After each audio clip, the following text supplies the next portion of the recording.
नमस्कार मंडळी. अभ्यास करताना करायलाच पाहिजे, कारण की तुमचे जे बोर्डाचे जे पेपर्स आहेत ते खूप जवळ आलेले आहेत हे तुम्हाला माहिती आहे.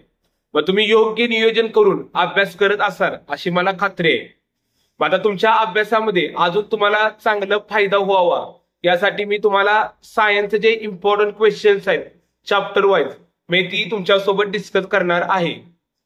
मग आता आज आपण सर्वात प्रथम जो तुमचा सायन्स 1 आहे त्याचा आपण चॅप्टर नंबर फर्स्ट ग्रॅव्हिटेशन या चॅप्टर वरील इम्पॉर्टंट क्वेश्चन्स आहेत ते तुमच्यासोबत मी डिस्कस करणार आहे. व्हिडिओ पूर्णपणे पहा, कारण की सर्व क्वेश्चन्स तुमच्यासोबत एकदम चांगल्या पद्धतीने मी शेअर करायचा प्रयत्न केलाय. आता फर्स्ट आपण हा जो ग्रॅव्हिटेशन हा जो चॅप्टर आहे या चॅप्टर वरील 5 ते 6 मार्काचे क्वेश्चन्स आहेत ते या चॅप्टर मधून तुम्हाला एक्झाम मध्ये येतात. मग आता ते क्वेश्चन कोणकोणत्या प्रकारचे असू शकतात ते आपण बघणार आहे. मग आता जर तुम्ही ग्रॅव्हिटेशन हा चॅप्टरचं पहिलं पेज पाहिलं तर त्याच्यावर मोस्ट ऑफ द तुम्हाला कुठलाही क्वेश्चन विचारला जात नाही. फक्त एवढं डोक्यात ठेवा की ग्रॅव्हिटेशन हा जो फेनॉमेनॉन आहे तो कुणी डिस्कव्हर केला ते तुम्ही फक्त लक्षात ठेवा. आता ते तुम्हाला मोस्ट ऑफ द माहित आहे सगळ्यांनी, सर आयझॅक न्यूटन. नंतर पेज नंबर 2 वर गेल्यानंतर तिथं तुम्हाला सर्क्युलर मोशन आणि सेंट्रिपिटल फोर्स असे 2 पॉइंट दिसत आहेत. मग त्यातील सेंट्रिपिटल फोर्स हा याची डेफिनेशन आहे ती फक्त तुम्ही लक्षात ठेवली तरी चालते. नंतर पेज नंबर 3 वर गेल्यानंतर पेज नंबर 3 वर सगळ्यात बोर्डचा आवडता पॉइंट आहे.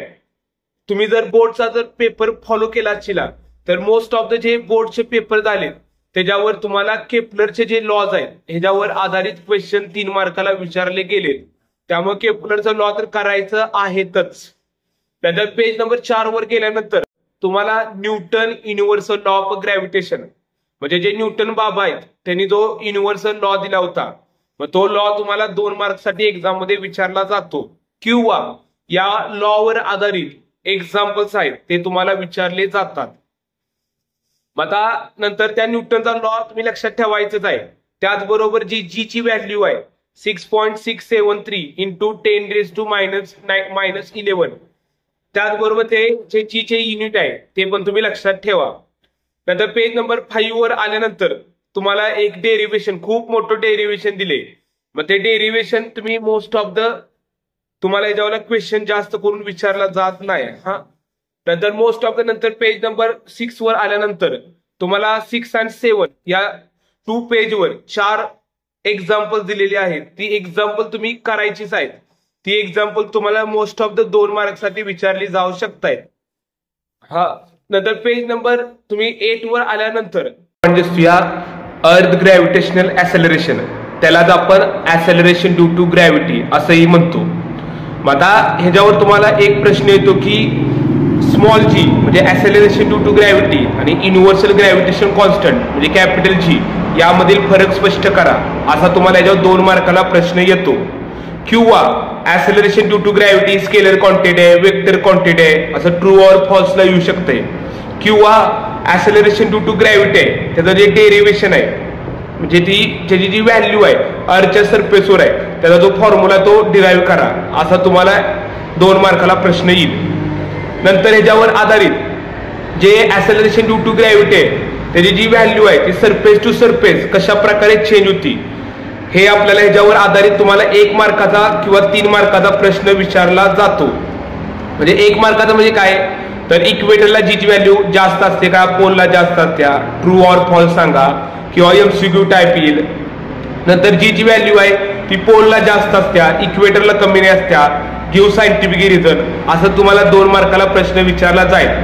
किंवा तुम्हाला असं विचारलं जाईल की जीची व्हॅल्यू आहे ती अर्थच्या सरफेसवर कशी चेंज होत्या ती सांगा असा 3 मार्काला प्रश्न विचारला जाऊ शकतोय.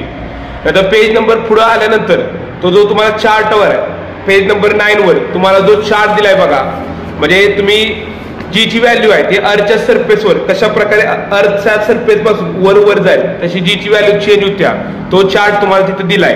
तो पण चार्ट एक्झाम साठी 2 मार्काचा महत्वाचा आहे.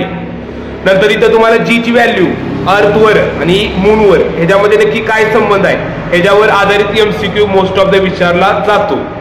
नंतर पुढे गेल्यानंतर मास आणि वेट आहे त्याच्यावर मोस्ट ऑफ द डिफरन्स आहे तो विचारला गेलाय.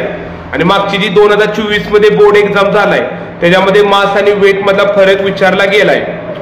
नंतर नेक्स्ट पेजवर गेल्यानंतर 10 पेजवर तुम्ही कोणताही पॉईंट त्याच्यावरचा केला नाही तरी चालतोय.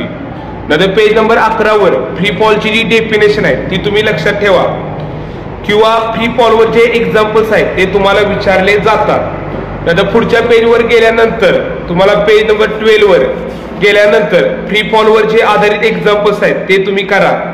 नंतर पेज नंबर 13 वर जर तुम्ही गेला तर तिथं तुम्हाला इस्केप व्हेलोसिटी हा एक पॉईंट दिसतोय. मग इस्केप व्हेलोसिटीची डेफिनेशन करा, किंवा इस्केप व्हेलोसिटीवर आधारित एक एक्झाम्पल आहे ते एक्झाम्पल तुम्हाला 3 मार्कासाठी 2023 मध्ये आले होते. मग ते एक्झाम्पल पण तुम्ही करू शकताय. मग अशा प्रकारे ग्रॅव्हिटेशनल चॅप्टरचा जर तुम्ही आपण बोर्डचा जर पॅटर्न पाहिला दरवर्षीचा तर तिथं एक एक्झाम्पल वर्ड प्रॉब्लेम म्हणजे प्रॉब्लेम असते आणि एक थेरॉटिकल प्रश्न असतो. मग जर 2 मार्काचा थेरॉटिकल प्रश्न आला तर 3 मार्काचा काय येतो तर एक्झाम्पल येतं, आणि 3 मार्काचा जर एक्झाम्पल आलं तर 2 मार्काचा थेरॉटिकल प्रश्न येतो. त्यामुळे तुम्ही या चॅप्टरवरची जी एक्झाम्पल्स आहेत ती तुम्ही स्किप करायची नाहीत, कारण की ती सॉल्व एक्झाम्पल असू द्या किंवा एक्झरसाइज मधली एक्झाम्पल असू द्या ती आपण करायचीच, कारण की ह्याच्यावर आधारित तुम्हाला 3 मार्काला किंवा 2 मार्काला एक्झाम्पलवर आधारित प्रश्न येतो आणि एक्झाम्पल सोपी आहेत. तसंच थेरॉटिकल काही इम्पॉर्टंट पॉइंट्स आहेत ते स्किप करायचे नाहीत. Centripetal force, Kepler's law, Newton inversion of gravitational, small g आणि कॅपिटल जी मधला फरक, मास आणि वेट मधला फरक, फ्री फॉल, इस्केप व्हेलोसिटी, जी ची व्हॅल्यू कशा प्रकारे चेंज होती तो पॉइंट. नंतर हे जे पॉइंट्स आहेत ते या चॅप्टर मध्ये स्किप करायचे नाहीत. मग अशा प्रकारे आजच्या व्हिडिओमध्ये आपण एक प्रकारे ग्रॅव्हिटेशन हा जो चॅप्टर आहे त्यातील इम्पॉर्टंट क्वेश्चन काय केलेत कव्हर केलेत. मग आता पुढच्या व्हिडिओमध्ये आपण जे नेक्स्ट चॅप्टर्स आहेत सायन्स मधील त्यांच्यामधील व्हिडिओज कव्हर करणार आहेत. तुम्ही हा व्हिडिओ शांतचित्तेने ऐकल्याबद्दल तुमच्या सर्वांचं धन्यवाद.